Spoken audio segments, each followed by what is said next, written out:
Good evening, everyone. How's everybody doing? Looks like we are live, hopefully. But how's everybody doing? Welcome to another episode of Sasquatch Out of the Shadows Live. I'm Alex Pedikov, your host as always. Just a quick reminder to everyone, if you want to check out previous shows, this is the 19th stream, so we're getting up there in the double digits, so that's pretty exciting. Last week we had an awesome show with Paul Bartholomew of Whitehall, New York.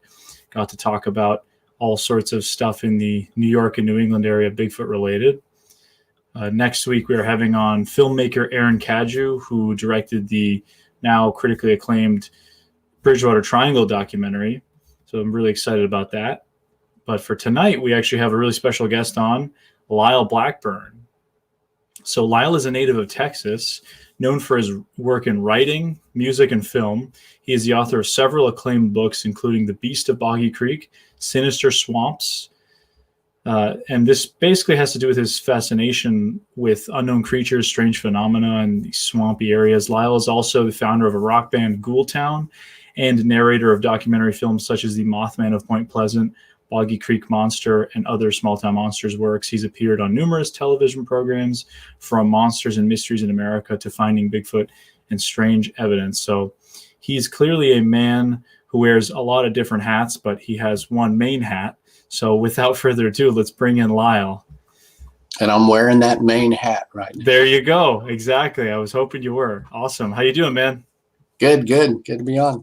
Yeah, thanks for coming on. We met first time, actually, almost a little over a year ago in Falc, Arkansas. You showed my brother and I around Falc, which was such an awesome experience, and thanks again for that. It was great to link up there. So obviously you are known for a lot of this stuff having to do with Falc in that area in the South. Initially, what got you interested in the unknown? I mean, how did you end up in this position? Well, it was just something I was fascinated with as a child. And, I gravitated towards horror movies, any kind of spooky stuff. And at some point I got a Strange But True book when I was in elementary school. And that had stories of Bigfoot, Yeti, Loch Ness Monster. And, in my mind, I'm like, wow, this is, Loch Ness Monster. You mean there's like a real monster in the world or something? And, I just thought that was the coolest. And sometime later, I saw the film The Legend of Boggy Creek in a drive-in. And that dramatized sightings of a Sasquatch-like creature in southern Arkansas, which is about 3 hours from where I lived in Texas. So that was a lot closer to home.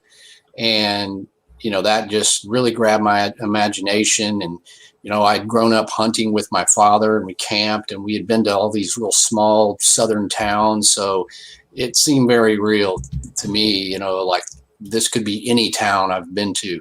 And, fast forward so many years, I spent most of my life as a writer or musician. And I was writing for Rue Morgue Horror Magazine and wanting to write a book. And I thought, well, what book would I want to write about? And I thought, man, Legend of Boggy Creek, what is the true story behind that movie? And how was that movie made? It made millions of dollars in the drive-in. So I just set out to start researching that sort of niche small town monster, so to speak, and wrote my book, The Beast of Boggy Creek. And when that came out, it was very successful. And so I thought, this seems cool. I'm just going to keep going. So, it just unfolded from there. That's awesome. And I got to say, the design, I'll just kind of tilt down here. I have your one of the Boggy Creek shirts on. It says the monster at the bottom. Yeah, the Beast of Boggy Creek, actually. And that's the cover on your book, correct? Right, yeah. Yeah. Looks awesome. The book is phenomenal for those who haven't read it. Check it out. There's links to Lyle's website below if you want to check out any of his other works, and I'm sure we'll talk about all of those. But your presence certainly is large in Falc. You've kind of become Mr. Falc in a lot of ways. And the movie itself has inspired, I can't think of how many people I've talked to that said that was, there's these few people when they get into this subject, there's like, they say, oh, they did the defining moment, the Patterson-Gimlin film. That's what got them into it. A lot of people who grew up in that era, it was, the Legend of Boggy Creek that kind of got them into it, which I think is really cool. So when you first got into Falc or researching it, spending time in the town, did you kind of start out with an assumption? What changed about your perception of that whole story based on just on the ground talking to people and really conducting some research? I think the main thing that changed from my initial view was that I went into it with mostly the premise that this is a historical, all this pretty much happened in the 50s, 60s, 1970s, and I really wasn't aware that there had been so many encounters since then. So once I started going up there, and of course, when you show up in a really small town like that, announcing that you're going to write a book, they don't roll out the red carpet. So, I managed to meet a few people who were sort of, very much interested and had been very much a part of this story that kind of helped me out and kind of introduced me to people. And, one minute I'm just stumbling around, the next minute I'm down literally on the Sulphur River in the bottomlands, talking to, locals and residents. And, once I kind of kept showing back up over and over, they kind of took me seriously. And I said, I'm not judging, I'm just writing the story. It's a fascinating story. And then, little by little, people would come forward and say, well, we saw something back in the 80s or the 90s. And I started getting all these modern sightings. And then I realized, this is a continuing story. This is something that, even though it was very, it was a big deal in the 70s because of the movie and all that. And then, the newspapers eventually kind of moved on, and then the sightings just weren't documented in the same way or without another movie or something. So most people's impression of that was, wow, it was cool in the 1970s, but definitely something that not only, my book, Beast of Boggy Creek, which came out in 2012, went up to sightings to about 2010. Well, there's been so much activity and so much more to the story since then that I've, it just never ends. Right. So just I don't know if there's a little bit of echo going on. Hopefully that's not too bad. But I just have a bit of a threefold question for you here. So first of all, because we do have some younger listeners that probably didn't see that movie maybe until recently with the remaster, and might not be familiar with that specific story. Do you mind just telling people basically just a little bit about Falc, just like a introduction of Falc, what the Falc monster is, and what the Legend of Boggy Creek is, the movie? Right. Falc is a very small town. Today it's about population 800 with about 1,500 people in the outlying areas. Back in the 1970s, there was about 500 people living there. So it's very small. It's just outside the metropolitan area of Texarkana. That's the biggest close big city, which is really only about 20 minutes away. And it's just in this area that's just across the Texas border and very close to the border of Louisiana. It's called the Arklatex area.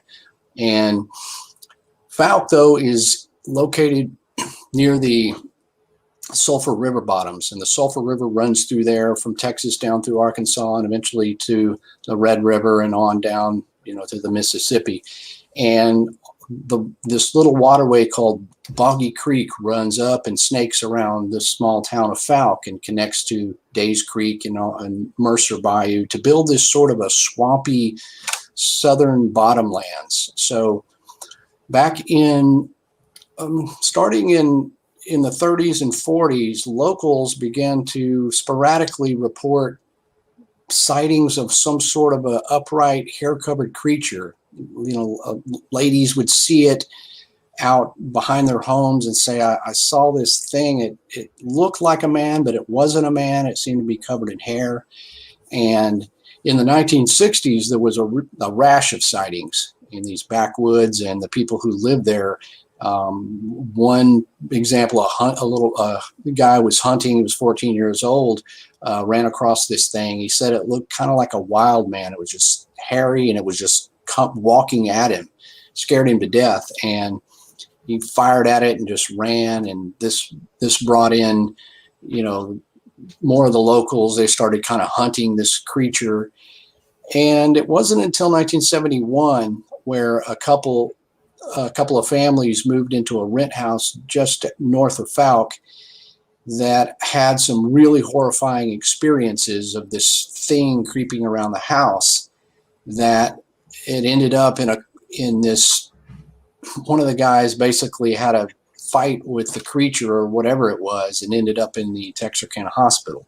And at that point, it got out to the news media, a radio reporter and a journalist for the Texarkana Gazette. And then it made news headlines, and they called it the Falc Monster. And that, there was subsequent sightings. Other people were reporting it, and there was all this crazy stuff and footprints found. And that ended up drawing in a guy who wanted to direct a movie, and Charles Pierce, and he made this movie, The Legend of Boggy Creek, in late 1971. Came out in 1972. It was basically an independent film, like an indie film of what we would call today, and it managed to get distribution and get into drive-ins and theaters and played for years in the 70s. And it was a huge hit because, this is like a scary Bigfoot type story. It was like a docudrama. So it was almost like what you see in like Finding Bigfoot and stuff, where they interview the witness and they dramatize the sighting. Right. This was that so many years ago. And that movie just obviously made Falc very famous, and people were coming, and tourists were coming to the town. People were trying to hunt the monster. It was just huge, big deal. Just a huge media sensation and a movie sensation. And of course, people of a certain age back then saw that movie and were inspired to go into Bigfoot research, kind of in the same ways as younger people might see Finding Bigfoot today and then go, right, man, I want to do that. So it was kind of the Finding Bigfoot of its time. And, I lived near there. I saw this movie and, wanted to find out what were the exact true accounts behind everything you see in the movie and everything from the newspapers. And so that's where I came into it, and have since sort of, I guess, become the Boggy Creek guy. It's really a remarkable story. The whole just backstory of even, the Jonesville monster into the Falc monster, and in the film itself, how unique of a situation that is. I can say for myself, Falc is probably one of my favorite small towns I've ever visited. I've been to small towns just like it across the country. And, there's thousands of towns similar to it all over the place, but it has that special piece of history having to do with the film. Otherwise, I don't know what I would have been doing in a town of 800 in Falc, Arkansas, if it weren't for that connection. But awesome town, great folks there, the Monster Mart, great place. And I got to say, even when I was younger, obviously I didn't grow up to watch the film as a lot of folks did, but it was one of the first things that I came across doing my research that talked about Bigfoot not in the Pacific Northwest. At that point, a lot of people still thought Bigfoot was primarily Pacific Northwest, California, Oregon, Washington. But I remember it being the Legend of Boggy Creek as well as the Myakka skunk ape photos that kind of changed my mind. And I said, oh man, maybe this stuff is going on elsewhere. And then, I think in recent years, we've had kind of the proliferation of Bigfoot stuff across the country and across the continent, which I think is interesting. But it's a really just unique place. And it's really awesome that you become part of that lore in a way. And you've shed a lot of light, I think, on those stories that were kind of forgotten, because the sightings didn't, as you mentioned, didn't end and didn't really start with the film. It was all, and it's been going on ever since, which I think is awesome. Yeah, it's definitely, there's a certain ambiance of the town and the woods surrounding it, whether it's because we believe there could be a creature down there or just something weird about that place. It's unique. And, just that environment of this sort of swampy, hardwood bottomlands just is conducive to perhaps a population of these creatures living there. And it's, up near Texas, which East Texas is heavily forested, and Louisiana we think of as bayous. So it's really just a perfect place. And like you, it was like, I didn't really know there was Bigfoots anywhere near me. I thought it was all Pacific Northwest. So when I saw that movie, it was like a huge eye opener. And the next time I went hunting with my dad, he put me on a tree stand or something. It was a whole different thing. I'm like, oh man, this is kind of scary out in these woods, So that had a huge effect on me. And I lived in the culture of that, with hunting and backwoods and camping of Arkansas and Texas. So for me, it was like, okay, I've got a monster here near me. And that just became a lifelong fascination. Absolutely. And like you said, the woods there just have a certain feeling to them. I mean, I know as somebody grew up in the Northeast, we have those kind of hardwood forests, deciduous forests. It's a completely different environment than the swamps and those areas down south where you have gators. And I posted a video on this channel a couple months ago, kind of documenting our trip down there. We had a snake jump out of a tree right in front of us into the water at one point. I mean, we were finding hog digs, all kinds of stuff that we don't usually see in other parts of the country. So it's just it's a cool area. And even with the film, what I forgot to mention earlier was the connections it has to pop culture. And like you said, the docudrama style. I mean, as a filmmaker, I can really appreciate what they did with that. And even Ralph McQuarrie with the poster artwork and his connection to Star Wars and other pop culture. I mean, it's incredible. And it's just, like I said, the whole story is just, it's hard to believe, but it's amazing. And it's all centered around this area of Falc. And if somebody was going to Falc, what would you tell them, to check out and to do if they wanted to spend time there? Because there's certainly a demand, people that want to go there, at least in normal circumstances. Yeah, certainly. I'm sort of like the information bureau because I get emails all the time. I'm planning to take my family to Falc. What do we see? Right. And of course, it doesn't capitalize on it in a very touristy way, which keeps it cool. It's very low key. And when I first started researching, the Monster Mart was nothing. It was just had a painting of the creature on the outside, and there was a few things on display, but it was not like it is now. So when you go there, you go to this place called the Monster Mart. It's right there. You can't miss it in the middle of little old Falc. It's this basically a convenience store that serves pizza and has, you can buy gas, but they've also, built up the souvenirs over the years. And then I've worked with the owner, Denny Roberts, to create basically a small museum where you can see artifacts and things, that we've collected over the years. So you can check that out. And when you start at Monster Mart, that's kind of you kind of hang out. And if you hang out there very long, there's other people coming in there. Yeah, we came to Falc for the legend. You'll meet other people, and it's so cool.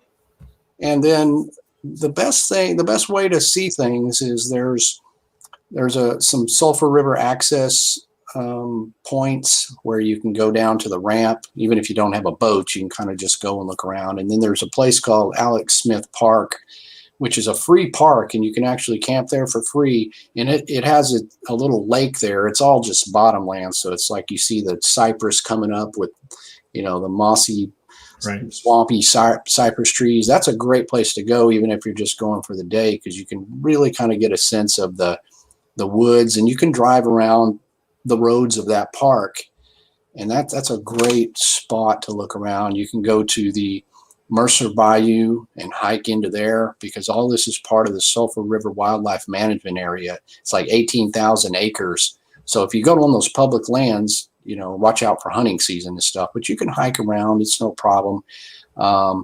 You just got to watch out for private land and things like that, because, a lot of it is on private land. But other than that, you can, on my falcmonster.net website, I've got a little bit of points as to where the best place to see Boggy Creek. It's got the Google map pin to Alex Smith Park, because it's a little hard to find. But you just kind of just drive around, just talk to people, and before long, somebody's telling you something, or you may meet somebody. Heck, you may meet somebody that invites you down on their property. I've heard that kind of story a lot. So they're just real friendly people, and it's just a really cool place to visit. You never really know what's going to go on for that adventure till you get there. No, definitely. And my brother and I still talk about how, oh man, especially when we were kind of during the whole lockdown, we're like, oh, wouldn't it be nice to be back in Falc right about now? Because when the whole COVID stuff started, it was about a year since we had been down there. And I'm like, man, it was just so great. Going to the Monster Mart, one-stop shop, you get your gas and pizza, and you hang around, you talk to Denny or his wife, fantastic folks, and they've done a really cool job with all the artwork and everything. And you can't miss the Monster Mart. It's got a giant monster on it. If you're in Falc, you will see it inevitably. So it's just a really special place. Like I said, I can't say enough how much I enjoyed spending time there and poking around. We were there for only about 2.5 days, but I feel like I could go back there anytime and feel right at home. Yeah, and it's cool that we had the chance to meet up there, because often people ask me when I'm going, and if they can. Pretty busy, so I can't just drive up there on at just any time, but just the fact that we were able to meet up while we were there is pretty cool. And anytime I'm up there, though, it's like hanging out at the Monster Mart. I can meet people, and I'm happy to take people around and show them stuff. That's totally cool. So I always enjoy meeting people when I'm there and talking to them. Where do they come from? When did they first see the legend of Boggy Creek? Everybody has kind of a story. They could be from New York or wherever, but they always have a story about that movie and why they would drag their family across the country to go to this really podunk town. Exactly. That's kind of what I was saying earlier. It's like what would bring you to a place like this under normal circumstances?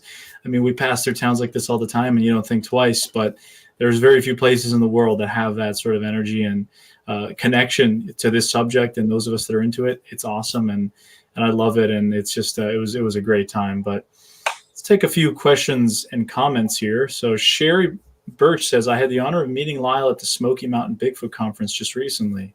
Oh, very cool. Hi, Sherry.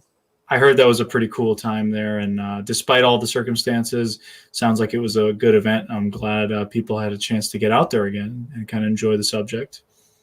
Yeah, it was well done. I mean, it was a little trepidation about trying to do something like this, but it was in a huge place. Everybody's very cool. We all wore masks and did the best we could.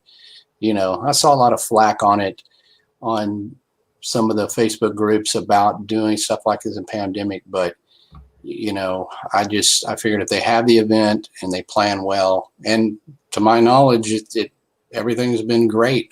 And everybody was so accommodating to the having to be distanced and do what we had to do. But it turned out really fantastic. That's what I heard too. I heard it went smooth, very smooth, and people had a great time. And that's awesome. As long as you can do it responsibly and everyone has a good time. And I think it's nice that people kind of come out of hibernation in a way for something like that, since we've all been kind of cooped up for a while. That's awesome. Yeah. So Daniel, who's a regular from Brazil, says, question for Lyle, where are the geographical hotspots for cryptid sightings in Texas located? In the east or uppermost part of the state? It's going to be in the east, the eastern third, definitely, because, people think about Texas, and when you tell them, there's a huge amount of Bigfoot sightings in Texas, people go, really? Kind of think of that John Wayne kind of western. Yeah. Well, in the central Texas and on over to the west, it starts turning into desert land, El Paso, over to New Mexico. And certainly that area is more conducive. When you talk cryptids, though, I mean, you can have Thunderbird sightings, pterosaur sightings, weird stuff out that direction. But if you're talking Bigfoot, definitely the eastern portion, which is known as the Piney Woods. And Texas is second only to Alaska in square miles of forestry. I mean, it's just cram packed into the eastern third. And of course, Texas is so huge, we can cram pack a lot of forestry. And you can go to a little town called Jefferson, which is nearly over to the Louisiana border, and it's up against a place called Caddo Lake. And I've written about Caddo Lake a lot in my books. In Jefferson, there's a Bigfoot conference. I mean, long history of Bigfoot sightings. There's newspaper reports, and then all up in there from the Big Thicket to Sam Houston National Forest, all of that stuff has some really great Bigfoot history. Yeah, definitely. And it's one of those things that, like you said, people think that typically Texas is that cowboy environment. You got the West and all that stuff, but that's really the western part of the state. We drove from Dallas out to Falc, and it's all mostly flat land, and it's got a lot of ranches and that sort of stuff, a lot of cattle, but a lot of woods along the highway. It's all pines. And even driving down, because we drove actually from Falc down to New Orleans, that was sort of our road trip. We stopped by Caddo Lake and some of the areas on the way. So you have not just that bayou-like environment, which I think South Louisiana is just completely bayou, but it's like these forests, and then interspersed there are all these swamps with gators and other stuff. So it's definitely a unique environment. I think people who aren't aware of it, maybe would say, what, Bigfoot in Texas? I doubt it, but that's the kind of environment you'd expect for something like that and other species to exist, and they do. Yeah, certainly. If you drive the back roads from Falc southward to Jefferson, you almost never leave the woods. There is woods on both sides of the road for about 45 minutes. And then you kind of go, yeah, there can be, there can be things out there. And these creatures, I call, the Caddo creature or whatever, but it could very well be the same one and the same as the Boggy Creek Monster, because they would move up and down through these areas. There are, waterways and stuff. And yeah, when you drive those, you take Falc and drive to Caddo on the back roads. And I call that area the Caddo Triangle, because if you go over to Louisiana, within that space, it's just like all kinds of Bigfoot sightings, and the place where a lot of these early Bigfoot films were made, Creature from Black Lake, Legend of Boggy Creek, all of this. And so, yeah, it's our very own triangle. I talk about this in Sinister Swamps, where I was like, I need my own triangle. There's Bridgewater Triangle, there's Bermuda Triangle. Yeah. So I proposed the Caddo Triangle and drew it out and show how much concentrated Bigfoot sightings are. And so I definitely, if you go to Falc, take a trip down to Caddo and drive all that back roads in places like you were going. And I think you'll be like, okay, yeah, there can be southern Bigfoots in this very spot. Totally, yeah. And Caddo's not even that far from Falc itself. And if you're heading down in that direction, it's all interlinked with highways. And then, like you said, you can take some of those back roads. Just if it's at night, just be aware it's pretty creepy in some of those spots. And mundane things will look pretty scary out there, especially if you're not used to that, some of those types of environments. But E-Man has a question that I was going to ask you actually in a little bit, but what's Lyle's next project?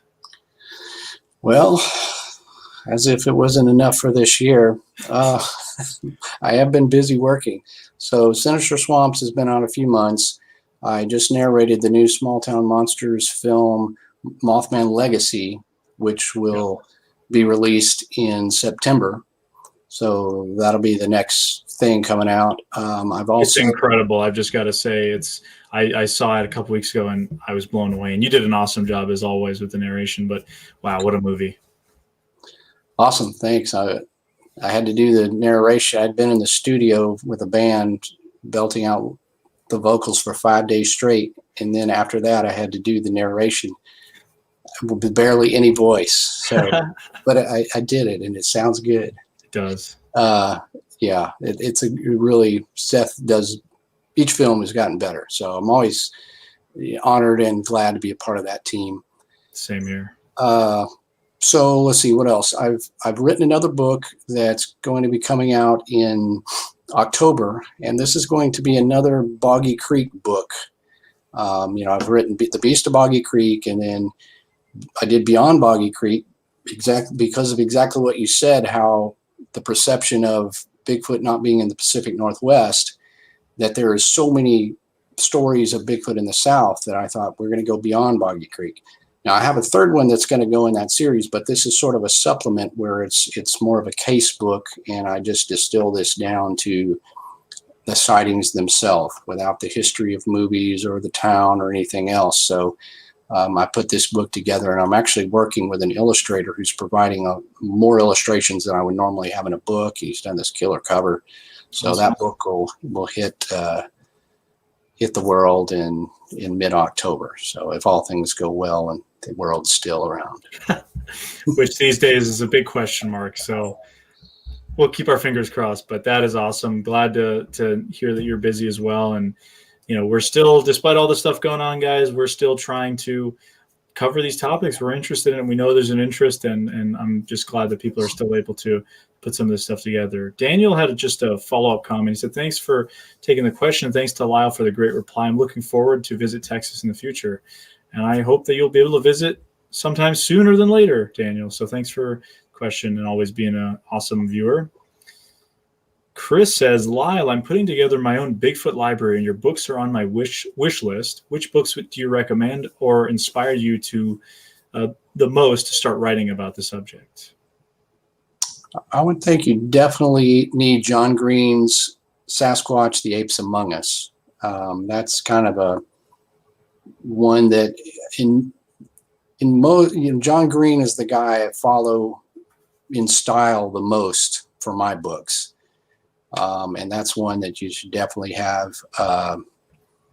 Nick Redfern's got the Bigfoot book. It's one that kind of gives you a good general overview. Lauren Coleman's Bigfoot book is definitely one you need. And then there's just so many good Bigfoot books now. That's the thing. There's just a number of them. But, I would go back and definitely try to get, Lauren Coleman's, John Green's work, because those are kind of the pioneers and the ones you want in your library. Grover Krantz. Yep. Legend Meets Science by Dr. Meldrum, because, he carries the scientific subject matter and has that kind of knowledge, whereas I'm a little more of the documentarian for history of sightings and things, not necessarily trying to, dissect the science of this, because that's not my, expertise. So it's always good to have a history of sightings along with Grover and Meldrum and sort of that scientific aspect to balance out your library. And definitely, I see so many people now, their Bigfoot knowledge comes from the internet or Facebook, which is not a good place. And I see people who keep asking the same questions over stuff that's been already explained or written about. So definitely do your studies, and then you have much more knowledge when you see stuff come up on the internet. You'll be the guy who goes, no, here's the facts behind that. So find those things in books and Small Town Monsters films.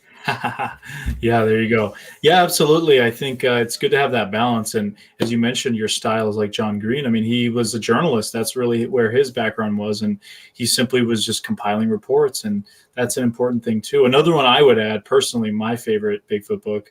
I love a lot of those ones you've mentioned, but John Bindernagel's book, I think it's the Field Guide to Sasquatch. Right. That's the reason why I like it the most is because it's written like if you picked up a field guide for animals of the West or animals of the Northeast, it reads just like that. I mean, I could give it to, a biology professor and they would say the style it was written in is very similar to like an Audubon field guide or something. Fantastic work from the late Dr. Bindernagel out of British Columbia. So yeah, Absolutely. There's just a lot of great books, and some of those older books I think are awesome additions, or even, way to start a great library. So we wish you luck, Chris, and thanks for your question as always. So Stefan asks, any cryptid sightings along the U.S.-Mexico border? Yeah, most of the ones down there, you're going to get like thunderbird sightings, incredibly huge, flying anomalies. Sometimes into the pterosaur category, where people describe these huge birds as having no feathers, leathery skin or something to that effect, where they say it's like a pterodactyl. There's a lot of that down on the border down there, Rio Grande Valley. Of course, we've got the chupacabra, if you will, which is a strange subject, because to me, chupacabra was a Latin American creature that was sighted in the 90s in Puerto Rico and other places. And, we've got this sort of the mangy hybrid coyote thing, but a lot of those kind of sightings for that are going to be more in the southern parts of Texas as you go, towards Mexico. And then you cross over to Mexico, it's wheels off. There's flying witches and all sorts of stuff. Yeah, I think jaguars as well are one of those ones, if you want to consider that a cryptid. Right, Black Panthers. I mean, there's those that sprinkled in among everything. And if you get down there too far in the south, there's not a lot of Bigfoot reports. There seems to be some everywhere, but less and less. That's you start getting into the more jaguars, panthers, flying creatures. Right. So Chris just said in response to his question earlier, already ordered Green's book last week. Now I'm waiting for it to arrive from the U.S. Thanks, you guys. Awesome suggestions. Yeah, you're welcome, man. Sweet. So Dwayne says Ghoultown ? And then tour dates and another question. Well, what's going on with Ghoultown? Well, that's always a question. And in general, before pandemic times, it's always a problem for me to tour because I'm so busy with everything, and then to take off and those tours take so much time. So we kind of do what we can. The problem now is you can't book a tour because venues are primarily closed. Everything's shut down. Our guitarist runs sound for a lot of the big venues here in Dallas. He's literally unemployed. I mean, everything's shut down. Touring companies, busing companies, venues.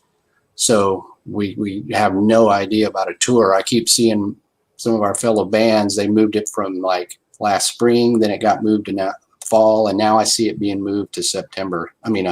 Till spring of 2021. So I'm just waiting to see how this sorts out before I spend time booking dates. But hopefully with the new album coming out in October, which I think is our best album yet, we would like to get out there on the road. So hopefully in 2021 we can do some touring. Yeah, I hope so, because I know a lot of other events, everything's kind of closed off till at least 2021. So hopefully that will work out. But it's awesome that you're a musician too. And I think a lot of people, like you said, you're very busy with all the Bigfoot and that sort of stuff, and you have a band on the side, which is really cool. As I mentioned, you kind of wear multiple different hats. What got you into the music scene originally? Was that something you were doing before you got into the Bigfoot, or how did that come about? Yeah, I've been in bands. I mean, my first record that I was in a band with came out when I was in high school. So I've been, as bands go, semi-professional or professional, but actually it's not a band on the side. The band is actually my day job, if you will. This Bigfoot and stuff, I mean, you don't make a lot of money at this. This is not a career path laden with riches. So the band is something I enjoy, but it's part of my job. I mean, I don't have a traditional job of any sort. So over the years I've played music, and what I would do is fill that. I wrote for rock magazines and horror magazines, and I was a writer at the same time to kind of supplement between touring and doing all the band stuff. So those sort of have been a back and forth juggle, and then one thing will kind of take off more of here and then this. So now I just do both. So, but we don't record an album very often, maybe once every 3 years. So that's about the biggest schedule I can do. But yeah, it's something I've done all my life, been on all sorts of albums and toured everywhere, Europe and Canada and all over the world. Very cool. Well, there you have it. So we'll take one more question here, and then I have a question for you. But E-Man asked, does Lyle believe in a Sasquatch cover-up? That's a question that's always coming up here and there in the comments, and half of my guests are in on cover-ups, and I am too. So that's the kind of stuff we usually get. But I don't know about that. I mean, it's not out of the question. Certainly nothing is. And I mean, it's kind of the same thing with UFOs, but I just don't see, I think the government has a problem doing anything effectively, and Bigfoot seems like it would be lower on the list to cover up. And that if they did have some, absolute evidence or something, that somebody wouldn't have leaked something. People talk. And so I find it unlikely that they would be able to cover it up. And then why would they, other than the whole thing about, if it's an economical problem, like timber companies and things, if something was discovered in the Pacific Northwest or someplace where there was logging and other things, certainly in terms of that, they would not want that getting out, perhaps. And, it becomes greed and money causing the cover up. But I don't know. I think it's like anything else. I can't say for sure there's a cover up. I can't say there's not. So until I have proof, I'll just be in the middle. Yeah, I tend to agree. I mean, just look at the UFO subject, this stuff about the government, and people are very skeptical. I think doesn't matter what their political affiliation is. You ask somebody, do you trust the government? I don't think very many hands will go up. So, would they be able to cover something like that up? And then you do bring up a good point with the logging and economical reasons. And I think of the spotted owl when that was rediscovered in the Pacific Northwest that took out a lot of logging communities and had a big economic impact as an endangered species. So I can definitely see, realistic possibility, I suppose, on that sort of area. But aside from that, I don't know. I'm a little bit skeptical as well. And I think something that goes with that is the fact that, say, Texas Parks and Wildlife people, I'm pretty sure that they're told to not acknowledge Bigfoot, as an official capacity. I don't think that's because of a cover-up. I think that's just because they don't want to deal with it. They don't want to have somebody getting on record as, yeah, we got Bigfoot down here in our park. Now, some of the parks try some nonsense, like there's a footprint for a tourist thing. Yeah. But off the record, sometimes these guys will tell you, look, yeah, we're just told to say that. And there's been some stuff happen that I think there could be. So I think I wouldn't call that a cover up, but I would call that a hush hush. We don't want to talk about it. That's definitely going on. Yeah, that's a really good point. And I've talked about this before, some of the parallels between the Bigfoot subject and the mountain lion or the eastern mountain lion question, where you have sort of a cover up in some areas where it's just one of those things that, I've heard from people that are in fish and game wardens saying, we just don't really want to deal with it, or we don't have the funds to deal with something like that, which is a mountain lion, which would be an established species. Whereas imagine something that is not even cataloged. We don't really know much about it. How much more of a headache that would be. I mean, they're always cash strapped as it is. So I can, they're kind of kicking the ball down the line and hoping it doesn't come up. That seems to check out to me, at least. Yeah. But it's just a question I had for you. So you obviously have done a lot more than just writing about the Falc monster, Boggy Creek. You mentioned Beyond Boggy Creek, but you've also done some stuff on the Lizard Man. So you want to talk a little bit about what that was about, how you got involved in that? Yeah. So after my book, The Beast of Boggy Creek, came out in 2012 and sold well, then I thought, well, what do I do next? I hadn't thought beyond that. I literally took a break from the band to write the book because I just, like I said, I wanted to. And then I thought, well, maybe I could write another book. Well, what do I do? So I did what any rational person would do. I went on what I called the swamp tour. And I went all over the Southeast, going to different swamps that had reports of creatures. And Honey Island Swamp was among them, Okefenokee. All of this sort of turned into my Sinister Swamps book. Yep. However, when I went to Bishopville, South Carolina, near Skateboard Swamp, I went to the town, and I went there because there had been reports in the late 80s of people seeing this sort of a reptilian humanoid creature that the locals called Lizard Man. And I always thought that was cool because there was some really dramatic sightings. And in one case, this thing tried to grab this kid and pull him out of a car.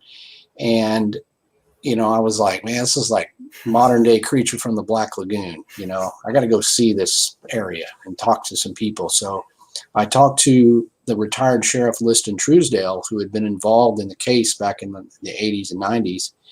And I got access to all the police documentation, all the newspaper reports, the photos, everything this guy had.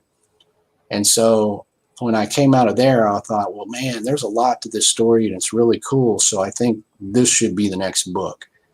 And I also kind of wanted to establish it like, well, Boggy Creek's kind of a Bigfoot thing. I just love all these sort of creepy creature stories. So I followed it up with something that was, a little bit different instead of just you can just go, there's so many Bigfoot stories, you could just do all those. But so the Lizard Man is obviously a little more complicated in trying to rationalize this because the biological possibilities of sort of a hybrid reptilian or any kind of reptilian thing that's human-like or anthropomorphic is very far-fetched, and then you start playing in these other theories of extraterrestrials, subterranean race of reptilians and all this. But I try to keep it more cryptozoological in that people didn't say they saw UFOs. Nobody said they saw it shape shift, none of that stuff. They just saw this creepy thing in the swamp. And there was a huge media thing going on about that. I mean, it was unbelievable. So it made a great story. And so that became my second book. And so people still ask me a lot about the Lizard Man. So it's a well-known thing. Definitely. Yeah. And it's one of those topics that I think catches a lot of people off guard. They think a lot of these swamp monster stories are mostly Bigfoot related, or at least maybe you have the Rougarou in Louisiana, which is more of a werewolf type, but then you have this lizard-like creature. I think a lot of people, they gravitate towards that image of that giant lizard-like man. I think there were some of those photos a couple of years ago on the internet of that guy in like a costume that looked kind of comical. Yeah, you probably know what I'm talking about, but it's interesting that you've covered that as well, and certainly one of those spots that's on my list to just go and poke around the swamp and kind of just say you've been there. Cool sort of area. Yeah, sort of crypto tourism. That's definitely one place you got to visit. Is home of the lizard man, and it doesn't play it up as much as Falc, and certainly nothing like Point Pleasant with Mothman or nothing. But there's been a few festivals, and they're sort of getting on the ball that, hey, you've got a creature, enjoy it. Embrace the creature. I think a lot of places are starting to do that a little bit. I mean, you have we talked about it with Paul last weekend. Whitehall, New York has really embraced it, and it all kind of came from a place where at first people weren't really so willing to do it. I'm sure it's a similar story with Falc, but now many places are sort of trying to embrace it a little more, and they realize there's an interest. I mean, like we said, who comes to little places like Willow Creek or Falc or Bishopville without really a purpose? Not that often. So it's kind of nice that they have a draw like that. I think that's pretty cool. I think it goes kind of hand in hand with how, 20 or 30 years ago, people were very reluctant to say they had seen a Bigfoot or anything like that, or certainly a lizard man or what have you. Nowadays, people are more like, well, they've seen the cable TV shows, they know that other people have seen this. They're not the only one, and there's less ridicule. So I think that has gone hand in hand with these towns who go, well, yeah, we do have this creature, and maybe it's not too crazy, to have some fun or to do something with it. So I think hopefully I would love it if all these towns, all the small towns with creatures had festivals, because it's fun to me. Totally. Now, is there a place, I suppose Falc aside, that sticks out, or a couple places that stick out as your favorite places that you visited either through this research or even touring around the world? Is there anyone that sticks out in your mind? Yeah, there's, of course, Point Pleasant is one of my favorite places, home of the Mothman. There's certainly some weirdness when you go out there. I feel it's a different weirdness, but it's like Falc, where you feel that kind of, there's just something strange about these woods to me. Skateboard Swamp near Bishopville is a good one. I love Honey Island Swamp area. Oh yeah. Just sort of that deep Cajun culture down there in New Orleans and everything. And you can really make that into a fun vacation, because you can do the New Orleans thing, and then you go about 45 minutes east and you're at Honey Island Swamp. Yeah. There's no like Honey Island Swamp Monster Festival or store or anything, but they offer tours of it, and you can go out and check it out and, enjoy all the Cajun culture about that. So Honey Island is one of my favorite. One thing that really impressed me, and I have a chapter about this in my new book, Sinister Swamps, is Okefenokee Swamp in Georgia. It's kind of in the southern area of Georgia, and it is just a huge swamp. And when I explored there kind of on my own with my research partner, Cindy Lee, and as well took some guided tours and stuff. And I was just really amazed at how huge that place was, and all the stories that go on with that. There's all kinds of legends and including, Bigfoot stories among those. And so Okefenokee is one that I really love. In Florida, I like doing skunk ape stuff, Collin National Forest, and, you can go down the Everglades and see stuff like that. So, just almost more than I could ever do in a lifetime. Yeah, totally. I'm one of those guys I'm more of a mountain person. I hate when the terrain is flat, but some of these areas in the South, I think the cool factor of the swamp makes up for the lack of elevation that you'd get in here, either in the East or out West. I'm just drawn to that environment. I love to check it out. And like I said, the cool factor, I think, is totally there. And throw in a monster in the mix. What more could you want, honestly? Right. Exactly. I mean, in some ways I consider myself, people ask me, when are you going to write a Bigfoot, like Bigfoot Pacific Northwest? And I'm like, there's a lot of really good books about that, but I kind of see myself as the Southern guy, especially with Beyond Boggy Creek, where I'm talking about a lot of stories and putting together a history of an area that hasn't gotten a lot of cohesive attention, and they have books concentrated on this. So I always saw myself as the Southern guy, sort of the swampy, cowboy Southern woods. So that's one reason my books tend to go in all those directions, to sort of specialize and to also to document the history of places that Mississippi and Alabama that don't have a lot of, Bigfoot books written about them. Totally. I think you fit that role perfectly, and you've done a lot of great work just highlighting some of that stuff. Absolutely. Yeah, Dixie Q says, I'm about 20 minutes from Honey Island Swamp here in Louisiana. Very cool. Beautiful area. Like we went on the same trip. We went to Falc. We went to New Orleans. We went to Honey Island, and it was just really cool. I have the interview actually from when I was there, kind of hanging out in the area, and God, it's a cool spot. So Dwayne asks, any comments on the Arizona Sandman? I don't have a lot of comments about that, and partially because I haven't really done an in-depth analysis or investigation into that. But I think those are cool stories because, you get these sort of, I like that whole thing. Here's a swamp.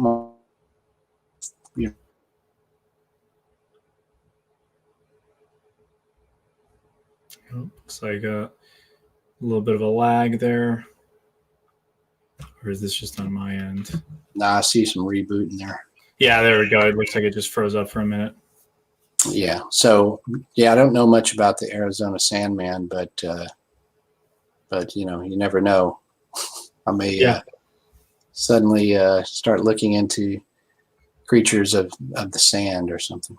Yeah. I mean, we were just out in Arizona looking at the Mogollon Monster, which has nothing to do with that typical Arizona environment. It was, as I've talked about, it was all 50-degree weather and raining and forest with elk and other stuff around. So not what you'd expect from Arizona, but certainly a unique story. So on that line of cryptids that are not really in your area, Cornelius asks, does Lyle believe in the Loch Ness Monster in my home country of Scotland? Well, I really believe is a word I don't use much with any of this without, some sort of definitive proof. So it's relative, but it's more like, do I believe in the possibility of some of these things? Loch Ness, I don't put a high probability in any sort of a quote unquote monster. Yeah. There's definitely something to the phenomenon, and it could be, any number of theories as to what that is. Giant eels or something else. But the longer it's gone on as far as Loch Ness, the less I've, bank my hope that there is a singular creature or a group of creatures that is going to come out of that loch that's like a plesiosaur or something that unique. There's definitely a phenomenon going on there, but I don't think it's a quote unquote monster. Right. Yeah, and there's so many lake monsters around the world, and something I've even said before is I was more skeptical of Loch Ness even after having gone there than I am something like Champ, which I think there's a lot more sort of evidence, if you will say, that for Champ than there would be even for a Loch Ness Monster. But here's a funny one. Stefan says, poll question for the audience: who has better facial hair, Alex or Lyle? I couldn't pull off that facial hair, I got to tell you. So. Have at it, guys. Mine's a pain because you gotta keep shaving and sculpting. It's like, man, on the pandemic, I was like, I'm just gonna grow a long beard like yours. That's kind of what I just did. I just am too lazy to take care of it. I just get rid of the neck beard. That's it, because that's the only itchy part. But everything else. But it would end up just like the hat. Like if I wear any sort of other hat at this point, people go, "Where's your hat?" Right. Like it's like part of the thing. So I just figured now the facial hair is just, it is what it is. And in fact, I've only shaved this off once. In 2006, I shaved it off for like a week. And that was the only time in about 25 or 30 years that I've ever not had the sort of. It's weird when you get rid of it all. I mean, I'm at the point now where I've been probably last 10 years had facial hair constantly. I've never seen my dad without facial hair. It's one of those things that I feel like if you did it, you may shock yourself in the mirror looking at yourself saying, who is that guy? And then realize, oh, that's just me without the defining feature. It becomes part of the image. It really does. Well, and I do in my mind associate you with that. Like if you just showed up at an event, you had all shaved it off, I'd probably look and go, I wouldn't even like, what? I wouldn't recognize you at first because it's literally part of your look, your image. Absolutely. That's just how it becomes. And, it's got to embrace the beard. I love it. Yeah. So we'll take a couple more questions here as we become wrapping up. But Guy 15 asks, what are your thoughts about why nobody has found Sasquatch bodies? Well, there is, it seems like it would be impossible that we wouldn't have a body, but it's not completely out of the question. And I would say that if given the premise that these things exist, they logically would have to be of a higher intelligence. They can't just be bumbling around, or they would be, running out and getting run over in the road. And with that, there could be some propensity to bury their dead, or to want to seclude themselves in the forest reaches of the woods if they were going to die. And I think also the probability of even finding a dead one, considering the low population.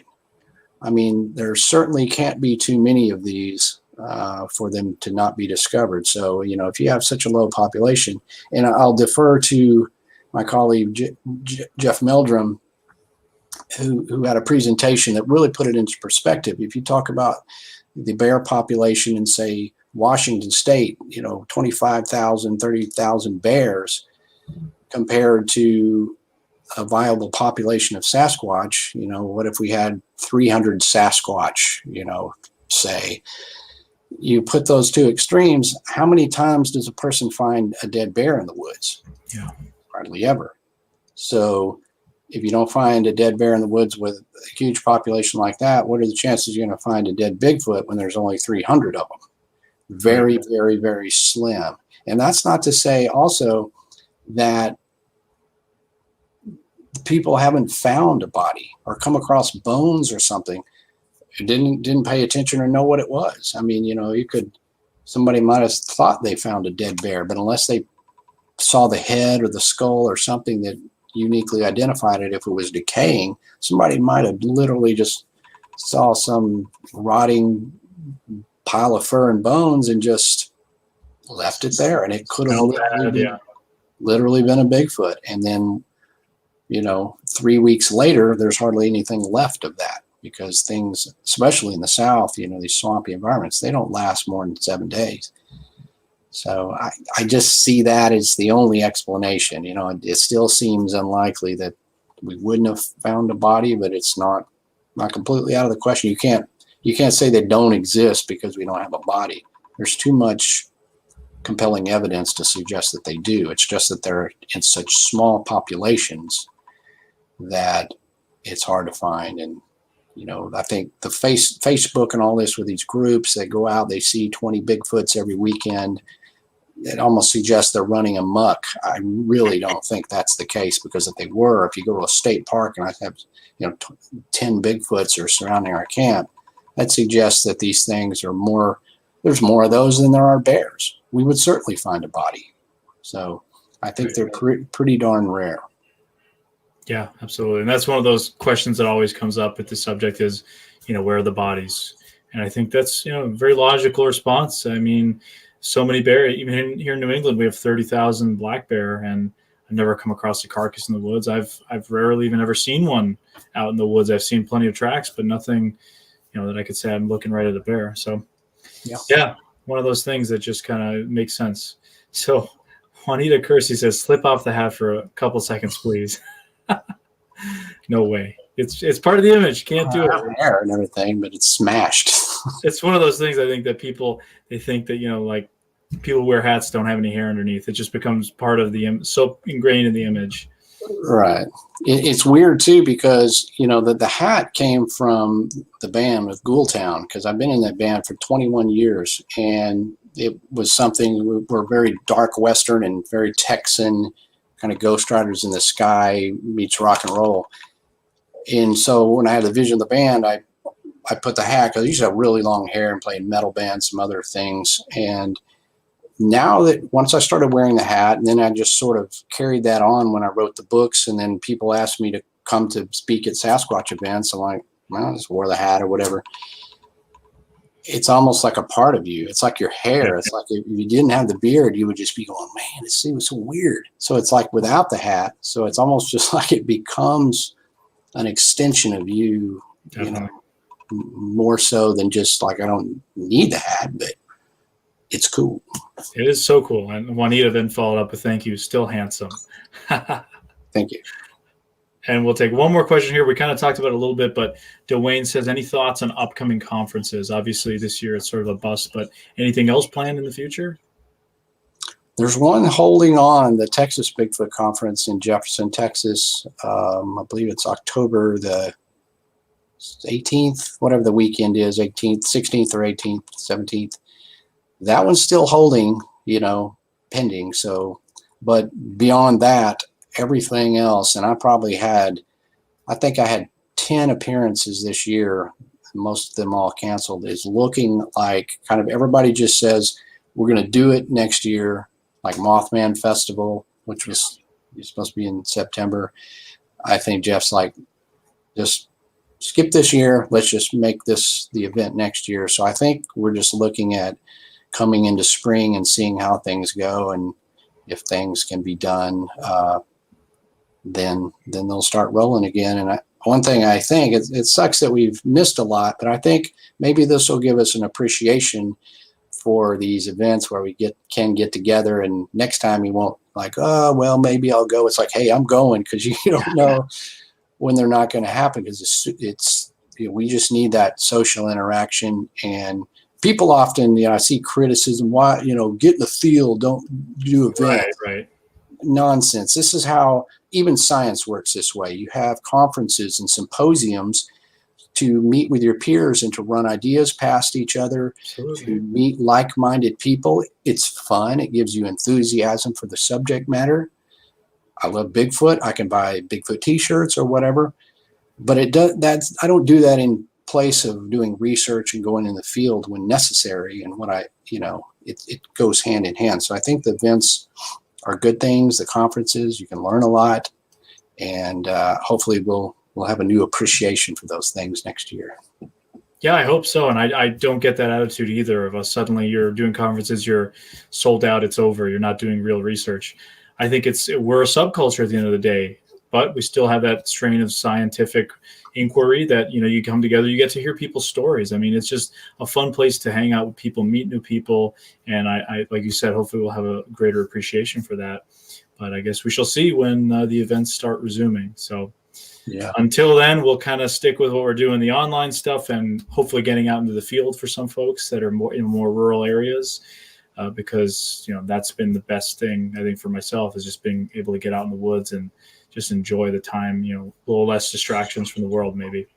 Yeah, I mean, that's one benefit to being in this field or enjoying this subject matter. It's something you can socially distant. I mean, you can go in the woods and camp, and whether it's you or a couple of people, you can still do that stuff, So that's kind of a plus side to all this, is we can at least continue to do Bigfoot research or cryptid research or whatever.